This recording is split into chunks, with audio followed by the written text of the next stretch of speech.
अंजना के चेहरे पर बहुत फीकी मुस्कान रहने लगी। अंजू जी, शरद की माँ, बहुत कोशिश करती थीं कि अंजना खुश रहे, पर शरद का तुलनात्मक व्यवहार अंजना के आत्मविश्वास को भी कमज़ोर कर रहा था।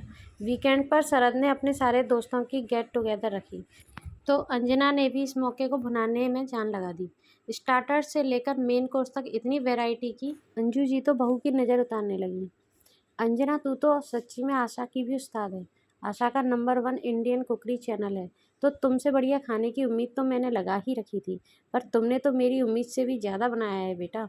You are the best daughter in law in this world. God bless you my child. Anjana खिल गई। बस अब प्यारे पतिदेव की तारीफ का इंतजार था। शाम को अंजना ने अंजू जी की राय लेकर साड़ी की जगह सिल्क की एथनिक कुर्ती और स्ट्रेट पैंट्स पहन ली। चंदेरी स्ट्रॉल डालकर उसने अपने बालों को हल्का सा पिन करके खुला छोड़ दिया। ज्वेलरी भी ऑक्सीडाइज्ड सिल्वर की डाली और खुद को शीशे में देखकर संतुष्ट हो गई।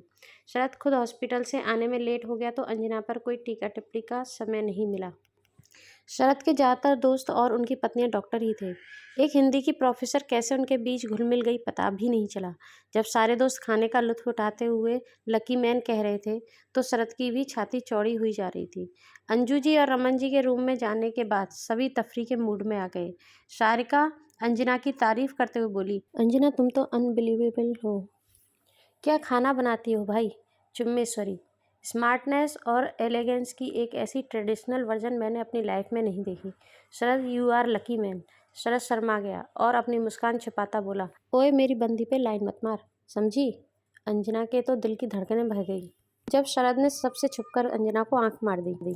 तभी उमंग, शरद का बेस्ट फ्रेंड, ने म्यूजिक स्टार्ट कर दिया और सारे लोग डांस करने खड़े हो गए। अंजना थोड़ा बहुत नाच लेती थी, तो शरद के कहने पर वो उसे कंपनी देने लगी। वो एक दूसरे की आंखों में डूबते उससे पहले ही उमंग बीच में टपक पड़ा। मैं आई।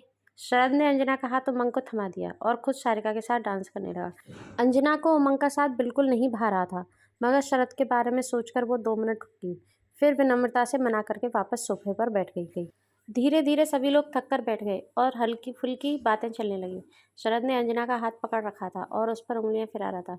अंजना बहुत खुश थी क्योंकि शरद ने आज एक बार भी गौरी से उसकी तुलना नहीं की थी, मगर उसकी खुशी काफूर हो गई जब उमंग ने अचानक अंजना पर टिप्पणी दे डाली। शरद, अंजना कितनी भी कोशिश कर ले, गौरी की बराबरी नहीं कर सकती। गौरी हर पार्टी की जान थी। Salsa, tango, contemporary, ballet, Bollywood और भी न जाने कितने तरीके के डांस वो जानती थी। अंजना तो 10 मिनट मुश्किल से खड़ी रह सकी फ्लोर पर। Poor fellow. उमंग की बात अंजना को उतनी बुरी नहीं लगी जितना बुरा लगा शरद का चुप रह जाना। शरद ने अंजना का हाथ छोड़ दिया और गर्दन नीचे डाल दी। सारिका ने उमंग को फौरन आड़े हाथ लिया। ये कैसी बेवकूफ़ी है उमंग, अंजना और गौरी 2 बिल्कुल अलग अलग शख्सियत हैं। अगर अंजना गौरी नहीं बन सकती तो गौरी भी अंजना के गुणों को टक्कर नहीं दे सकती थी। सारिका, हाउ डेयर यू, तुम मेरी मरी हुई बहन के बारे में ऐसा कैसे बोल सकती हो। तुम मेरी पत्नी हो या। उमंग बात अधूरी छोड़कर वहां से चला गया और सारिका उसके पीछे चली गई। अच्छी भली पार्टी का सत्यानाश हो गया और शरद भी उस रात अंजना से बिना बात किए जाकर सो गया। अंजना का तो दिल घबरा रहा था।